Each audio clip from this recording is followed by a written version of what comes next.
Hi friends, കിച്ചടിയിൽ ഇന്ന് ഞാനൊരു കിച്ചടിയാണ് ചെയ്യുന്നത്. പച്ചടി എന്നും പറയും ഇത് ചില നാട്ടിൽ.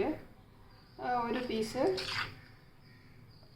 വെള്ളരിക്ക ചെറുതായിട്ട് അരിഞ്ഞ് കൊണ്ടുവന്നിട്ടുണ്ട്. അതിലേക്ക് ഒരു 1/4 ഗ്ലാസ് വെള്ളം ഒഴിച്ചിട്ട് ആവശ്യത്തിന് ഉപ്പും ചേർത്ത് നമുക്കൊന്ന് വേവിച്ചെടുക്കാം.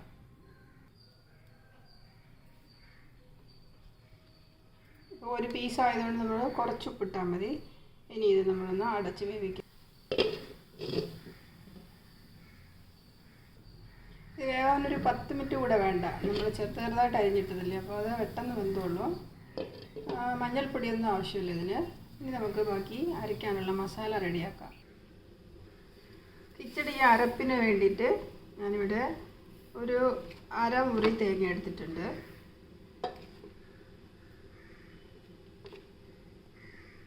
ഒരു 3 പച്ചമുളക്, എരിവ് അധികം ഉണ്ടെങ്കിൽ 2 എണ്ണവും മതിയാവും. പിന്നെ അതിലേക്ക് ഒരു 1/2 സ്പൂൺ ചെറിയ സ്പൂണിന് 1/2 സ്പൂൺ കടുകും കൂടെ ഇട്ടിട്ടുണ്ട്. വേറെ ഒന്നും ഇത് അരയ്ക്കാനായിട്ട് വേറെ ഒന്നും ആവശ്യമില്ല, ഇത്രയേ ഉള്ളൂ. ഇത് നല്ല സ്മൂത്തായിട്ട് നമുക്ക് അരച്ചെടുത്തിട്ട് വരാം. നല്ല സ്മൂത്തായിട്ട് അരച്ചിട്ടുണ്ട്. ഇതിനെ നമുക്ക് വേവിച്ച് വെച്ച വെള്ളരിക്കയിലേക്ക് ഒഴിക്കാം.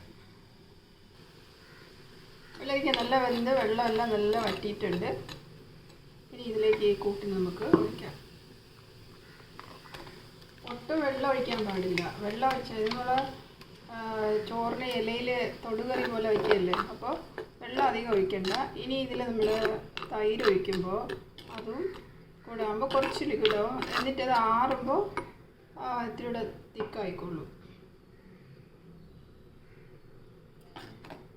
തേങ്ങയുടെ മസാല ഒന്ന് ചെറുതായിട്ടൊന്ന് തിളച്ച് വരുമ്പോൾ നമുക്കിതിലേക്ക് തൈര് ഒഴിക്കാം. തൈര് ഒഴിച്ച് കഴിഞ്ഞാൽ തിളയ്ക്കാൻ പാടില്ല.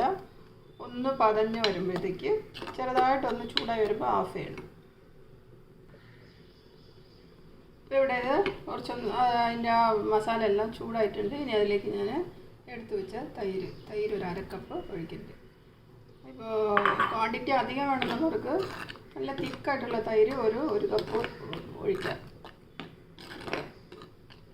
നല്ല ഒന്ന് മിക്സ് ചെയ്ത് അതിൻ്റെ സാൾട്ട് എത്ര ഉണ്ടെന്ന് ടേസ്റ്റ് നോക്കിയിട്ട് ഒന്ന് ചൂടാകുമ്പോൾ നമുക്ക് ഓഫ് ചെയ്ത് താളിച്ചിടാം.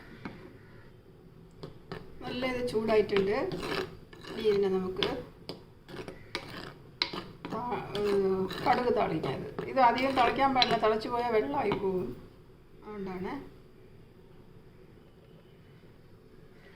കടുക് താളിക്കാനായിട്ട് ചട്ടി ചൂടായി അതിലേക്ക് ഒരു സ്പൂൺ വെളിച്ചെണ്ണ ഒഴിച്ചിട്ടുണ്ട്.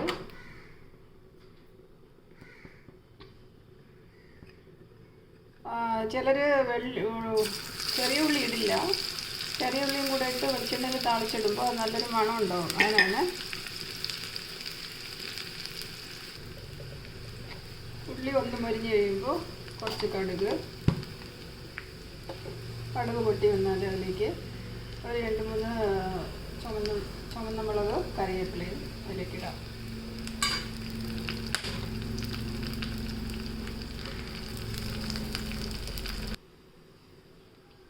ഇത് നമുക്ക് ഇതിലേക്ക്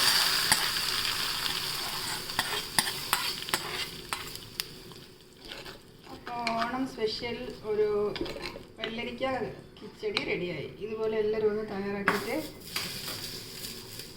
കമൻ്റ് അറിയിക്കാനും മറക്കല്ലേ. അടുത്ത് നല്ലൊരു വീഡിയോ ആയിട്ട് വരുമായിരിക്കും. Thank you.